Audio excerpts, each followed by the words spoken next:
Thank you, Mr. President. Over the summer, I visited First Step. It's a Wayne County organization serving domestic and sexual violence survivors. They provide crisis response, they have a shelter, and provide counseling and support families with food, toys, clothing, books, and other needs. Jenny Hooper, the interim executive director, told me how domestic violence is on the rise and strangulation is becoming more common and more deadly. She talked about how they had plans to open a second shelter for survivors of domestic violence on the east side of Detroit, but had to end those plans due to funding uncertainty.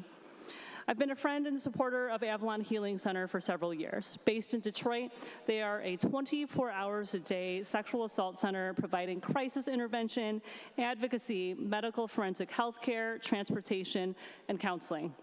Kim Hurst, the founder of Avalon Healing Center, recently posted a blog post, and she said, quote, "I never paid much attention to politics because the issues of sexual violence and trafficking are not partisan. Perpetrators don't care if you're a Republican, Democrat, Independent, Libertarian, take your pick. Sexual violence is an issue that affects everyone. In the current political climate, now I have to pay attention because it is threatening our organization's ability to continue to provide imperative crisis services. Avalon needs your help. Due to cuts in Victim of Crime Act funding, along with cuts at the state level, we are looking at a potential 20% decrease in services that are vital to survivors and their families.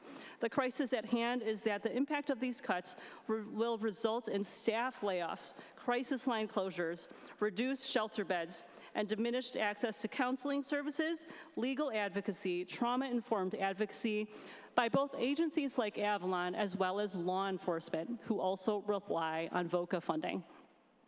As public servants, we have the responsibility to support and protect survivors of domestic and sexual violence.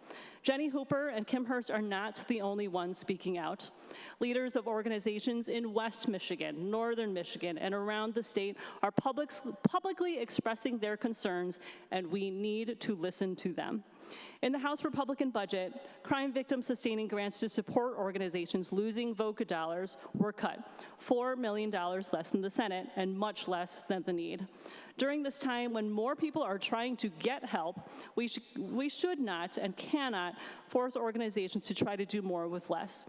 I hope that the final budget delivers what victim service organizations and their clients require.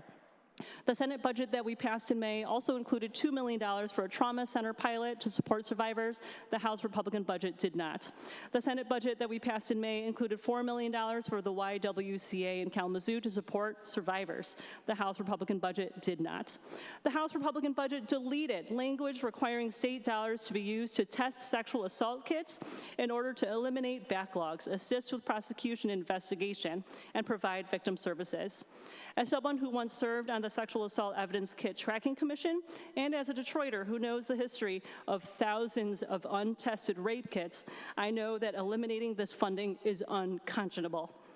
In addition, the massive cuts proposed in the House Republican budget for the Attorney General's office would, as described by MLive, quote, effectively defund the address confidentiality program, which for the past 2 years has concealed the addresses of 459 victims. 1 in 4 women and 1 in 6 men will be the victims of sexual violence sometime during their lives. And Michigan is unfortunately 4th in the country for the number of sexual assaults.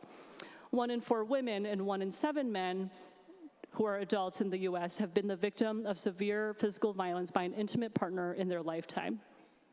If you've experienced domestic or sexual violence and want to talk to someone, the Michigan hotline is 1-855-VOICES-4. A budget is a reflection of our values.